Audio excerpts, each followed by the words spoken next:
Hey everybody, welcome to the Berean Room Podcast. I'm Pastor Yadiel Dominguez, and here at the Berean Room Podcast, we like to answer your toughest questions with a biblical worldview. So today's question comes in like this. What is predestination? And so some have argued, right, from Romans chapter 8, verse 29, that predestination is based on God's foreknowledge in the sense that God looked down in the corridors of time and saw who would freely choose him to believe, and then he predestined them. So that position assumes that foreknowledge here only means knowing in advance, right?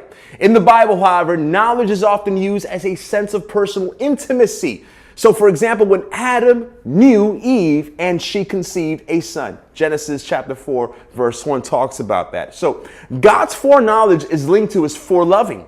Right? We see in Romans chapter 8, verse 30, that everyone who was foreknown was not just foreknown, they were also predestined. They were called, they were justified and glorified. So does God glorify everyone? Does God justify everyone? No. So clearly then, in terms of what this passage is dealing with, God does not call everyone, God does not predestine everyone, and God does not foreknow everyone. But in Romans chapter 8, verse 29 and 30, foreknowledge must have the sense of intimacy and personal calling. And so it can only refer to God's elect, right? So God's predestination doesn't exist in a vacuum. It's not just simply for the purpose of saving us from sin. Listen, verse 29 shows us the goal or the purpose of salvation. It's so that we might be conformed to the likeness of his son. So ultimately, the reason God saved you and me is for the honor and the glory of his son, that he might be the firstborn, right? The goal in creation is that God would give us a gift to his son, many who are reborn into Christ's likeness. So election is necessary because, let's just think about it, friends, we're totally depraved. Totally. In other words, we would not choose God unless he first chose us. So the process of election, as it's worked out in your life and in my life, it doesn't violate our free will. That's the misconception. So the doctrine of irresistible grace does not mean the doctrine of divine coercion. It's as if God is bullying you into submission to do his will. Rather, it's a compelling kind of persuasion. The devil has blinded the eyes of the world, as stated in 2 Corinthians chapter 4, verse 4.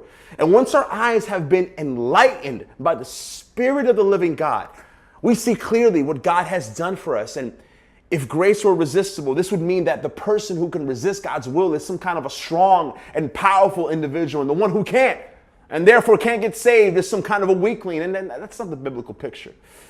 Election is always through human agency. That means that God uses other believers to communicate the gospel to the lost, right? Therefore, we can't excuse ourselves from sharing the gospel. We can't say, well, if he's God's elect, God's going to save him anyway. No. Or God doesn't need me to do the job. And of course, it's true that God doesn't need any of us to do his will, but it's equally true that God uses those who are willing to obey him.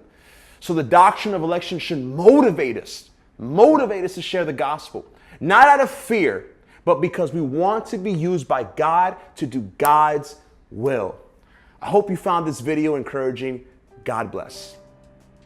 Hey guys, thank you so much for watching the video. Please like, share, and subscribe to our podcast page, where we'll have more videos coming up soon with more questions. So if you do have a question about anything, go ahead and post it below in the comment section. Again, thank you so much for watching the Berean Room Podcast. We'll see you guys soon.